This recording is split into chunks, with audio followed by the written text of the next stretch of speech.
Assalamualaikum warahmatullahi wabarakatuh. Salam sejahtera untuk kita semua. Selamat berjumpa kembali dalam Ujar Unpam Mengajar. Perkenalkan, saya Ella Hulasoh, dosen program studi Ilmu Komunikasi Fakultas Ilmu Komunikasi Universitas Pamulang, yang akan menemani teman-teman dalam membahas dan mendalami mata kuliah Strategi Komunikasi mengenai prinsip-prinsip komunikasi. Materi yang akan dibahas kali ini ada 3, yaitu definisi prinsip-prinsip komunikasi, jenis-jenis komunikasi, dan macam-macam prinsip komunikasi. Materi ini akan disajikan selama 30 menit ke depan. Jadi jangan sampai terlewatkan ya. Tonton terus di Sasmita Jaya TV, berbagi untuk negeri.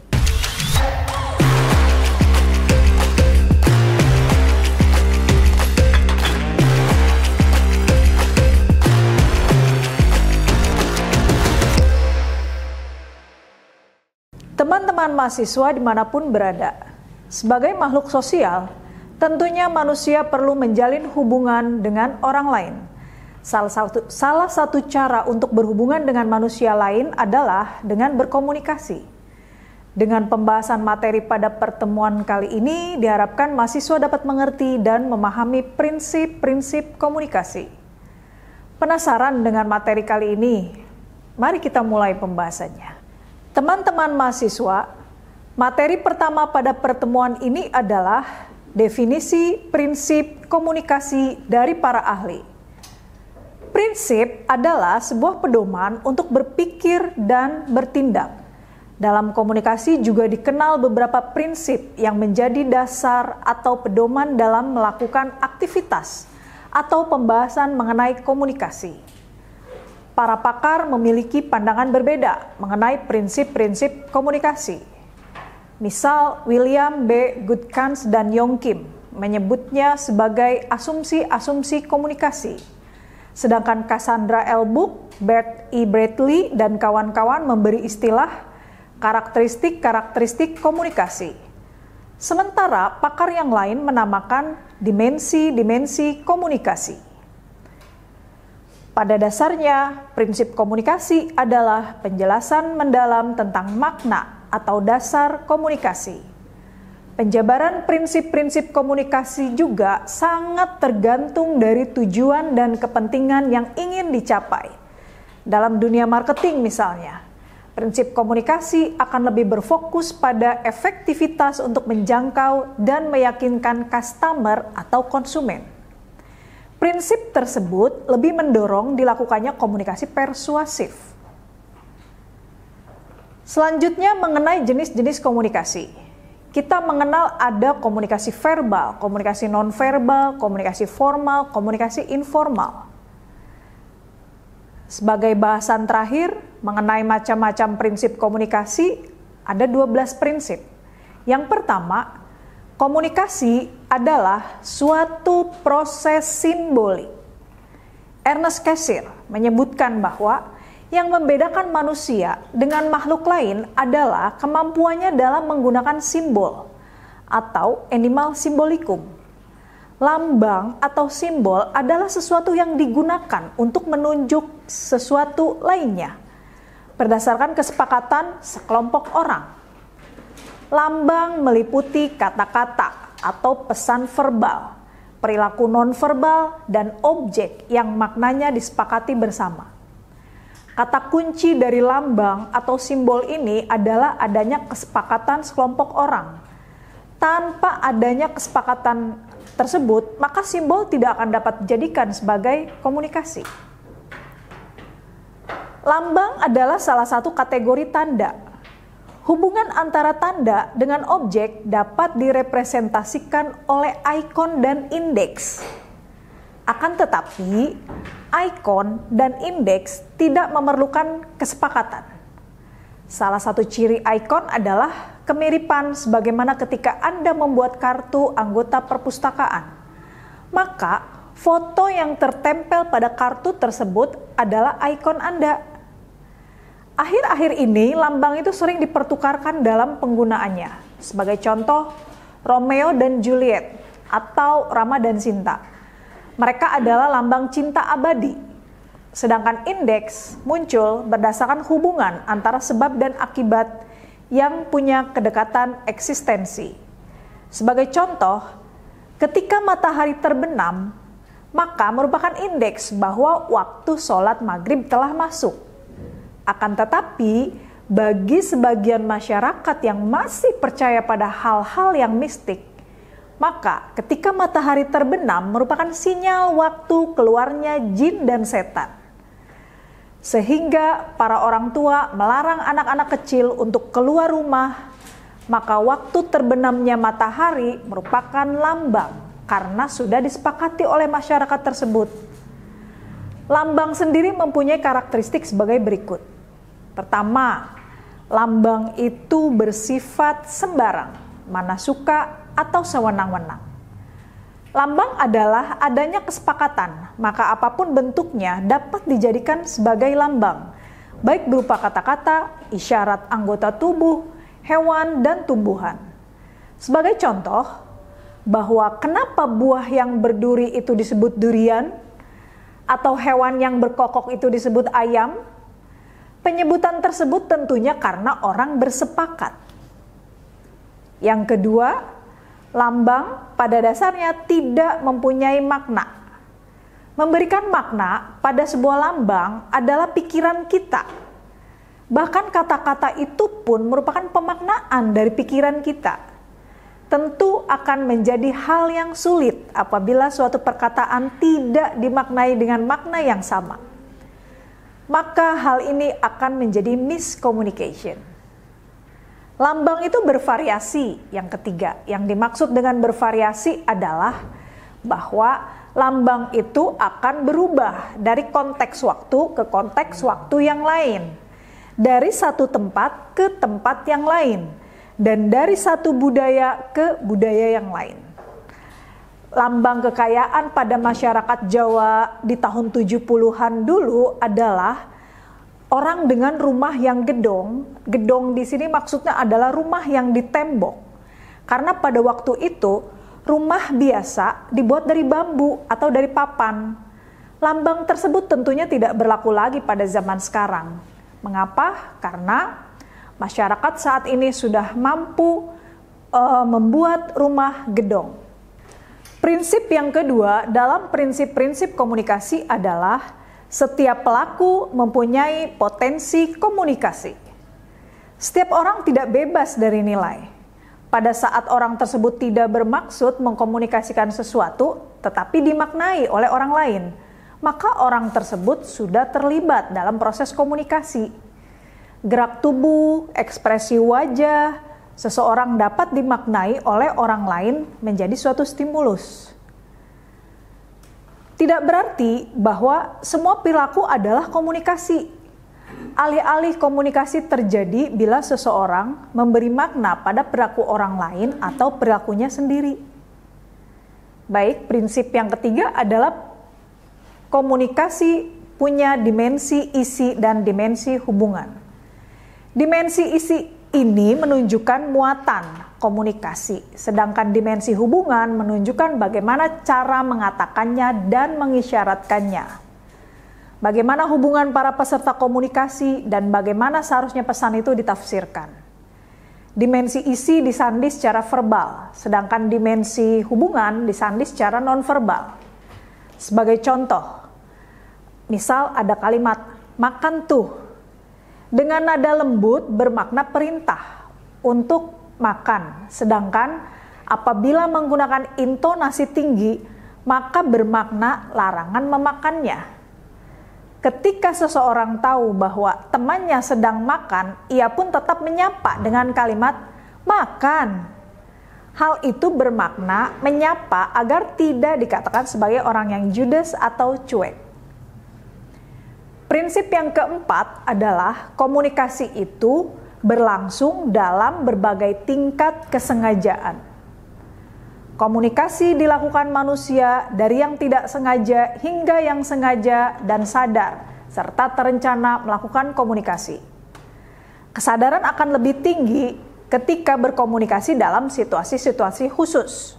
Sebagai contoh, ketika kita bercakap-cakap dengan seseorang yang baru kita kenal, tentu akan berbeda cara berkomunikasi kita dibanding kita bercakap-cakap dengan teman yang sudah biasa bergaul sehari-hari. Akan tetapi kita juga akan bisa berkomunikasi dengan kesadaran yang lebih tinggi dengan teman sehari-hari kita apabila teman tersebut menyampaikan berita yang sangat menarik bagi kita. Adanya perilaku-perilaku dalam berkomunikasi akan menimbulkan asumsi-asumsi orang lain yang bisa benar atau belum tentu benar secara mutlak. Sebagai contoh, ketika seorang mahasiswa mempresentasikan makalahnya dengan sering menggaruk-garuk kepalanya, maka kita akan berasumsi bahwa mahasiswa tersebut kurang siap. Walaupun mahasiswa tersebut tidak demikian bisa jadi. Untuk membuktikan bahwa niat atau kesengajaan bukan syarat mutlak berkomunikasi, dapat dilihat dari contoh kasus berikut. Ketika anak muda yang belum tahu tata krama Jogja Solo berjalan di depan orang yang lebih tua pada masyarakat Jogja dan Solo klasik, dan ia tidak membungkukkan badan, maka ia akan dicap sebagai anak yang tidak punya tata krama, walaupun anak itu tidak sengaja. Prinsip yang kelima, komunikasi terjadi dalam konteks ruang dan waktu. Pesan komunikasi yang dikirim oleh pihak komunikan, baik secara verbal maupun nonverbal, disesuaikan dengan tempat, di mana proses itu berlangsung, kepada siapa pesan itu dikirimkan, dan kapan komunikasi itu berlangsung. Sebagai contoh, bahwa komunikasi berhubungan dengan ruang adalah akan dianggap kurang sopan apabila menghadiri acara protokoler dengan memakai kaos oblong. Adapun waktu dapat mempengaruhi makna komunikasi, dapat digambarkan sebagai berikut. Seorang yang berlangganan koran Republika dan koran itu selalu datang jam 5.30, kemudian dengan tiba-tiba datang jam 9, tentunya pelanggan tersebut akan mempunyai persepsi-persepsi tertentu.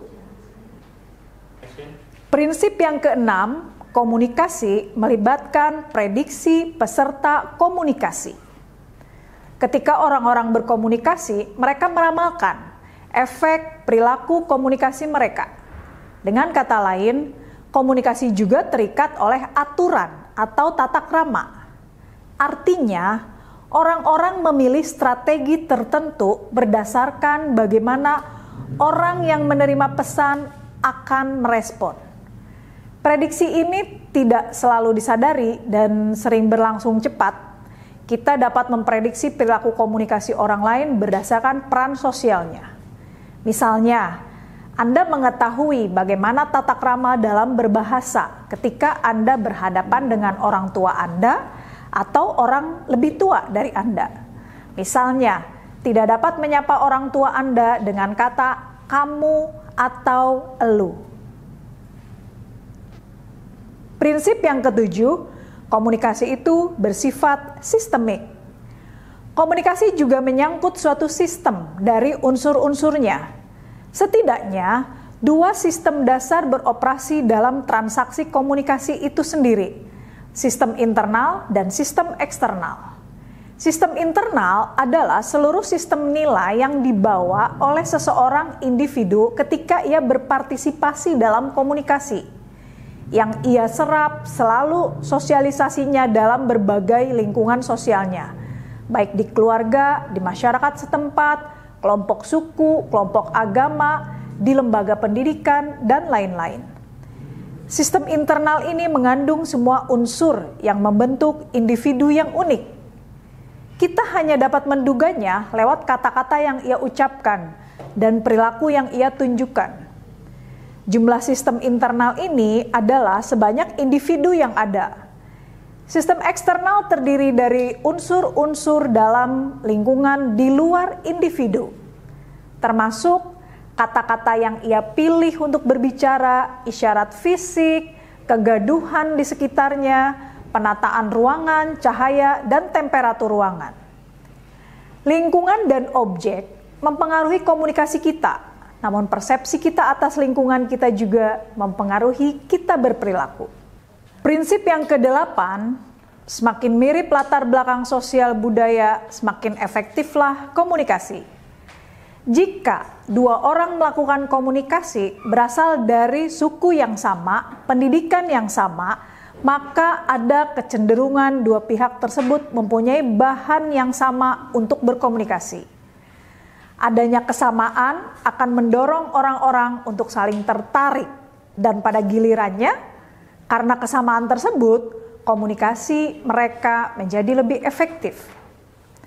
Prinsip yang kesembilan, komunikasi bersifat non-sekuensial. Proses komunikasi bersifat sirkular dalam arti tidak berlangsung satu arah, melibatkan respon atau tanggapan sebagai bukti bahwa pesan yang dikirimkan itu diterima dan dimengerti. Prinsip yang ke-10, komunikasi bersifat prosesual, dinamis, dan transaksional. Konsekuensi dari prinsip bahwa komunikasi adalah sebuah proses adalah komunikasi itu dinamis dan transaksional.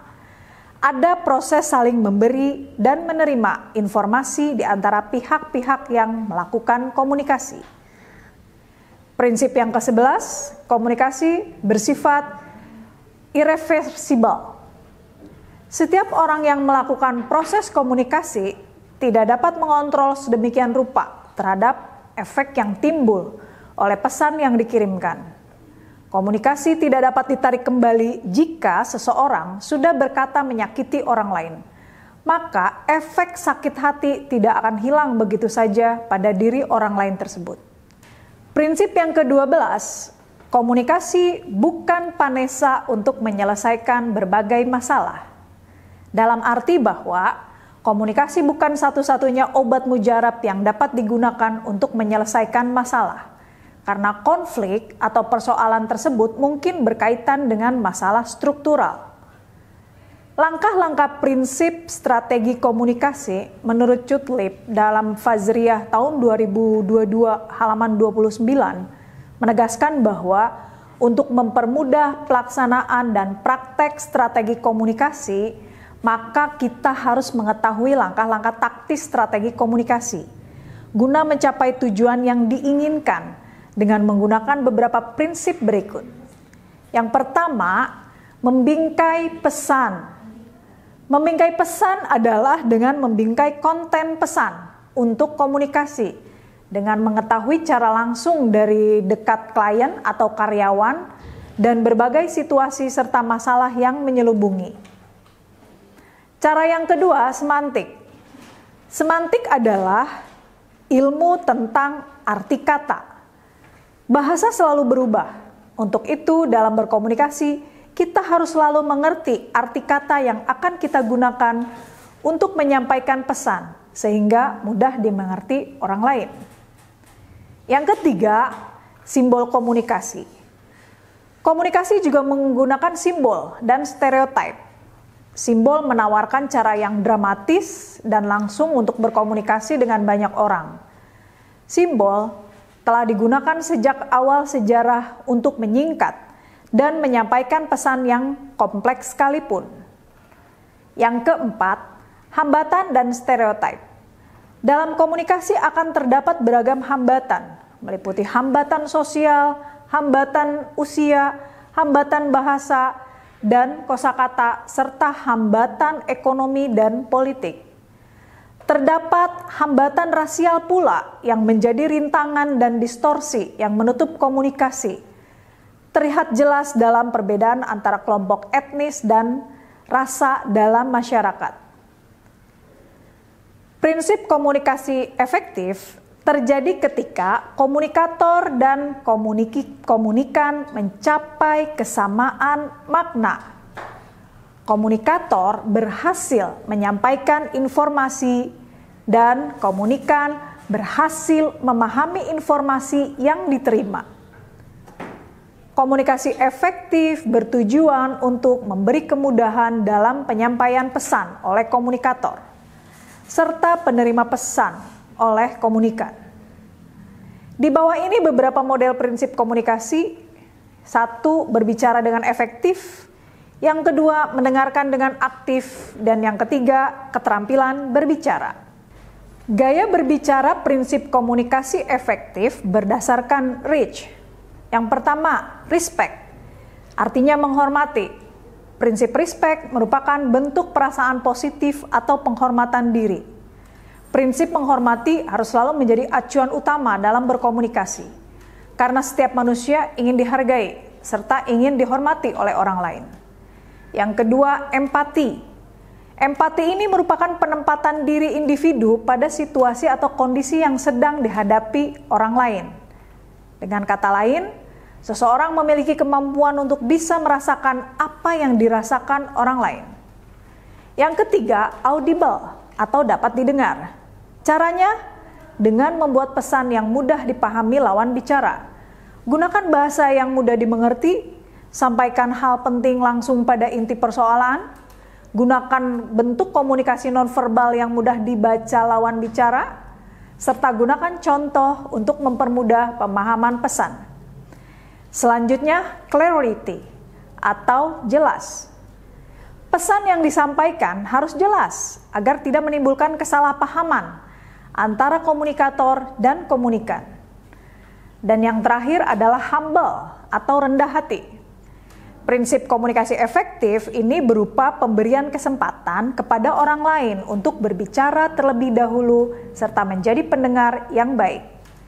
Sikap rendah hati tidak hanya menimbulkan rasa hormat, namun juga memberi kesan yang positif dalam menciptakan proses komunikasi efektif.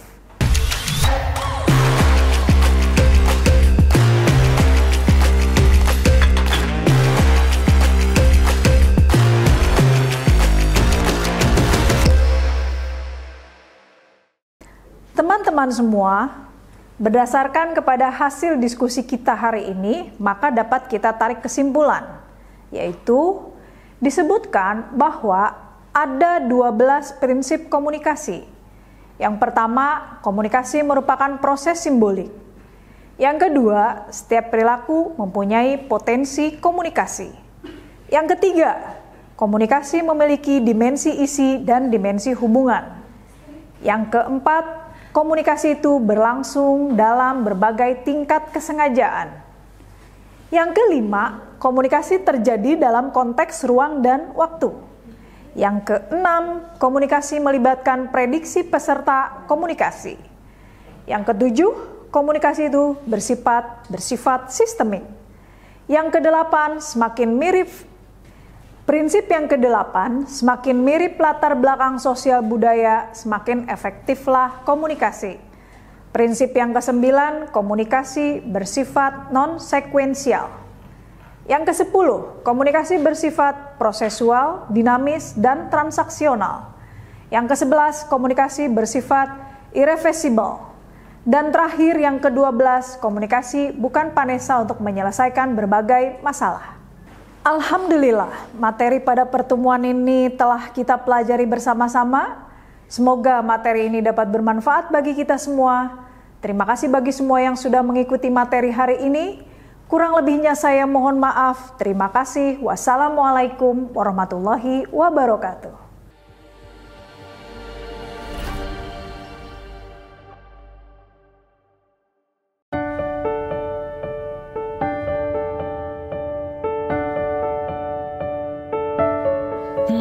Mau jadi apa ya aku di masa depan? Duh, pengen deh jadi jurnalis. Bisa nggak ya aku jadi PR handal?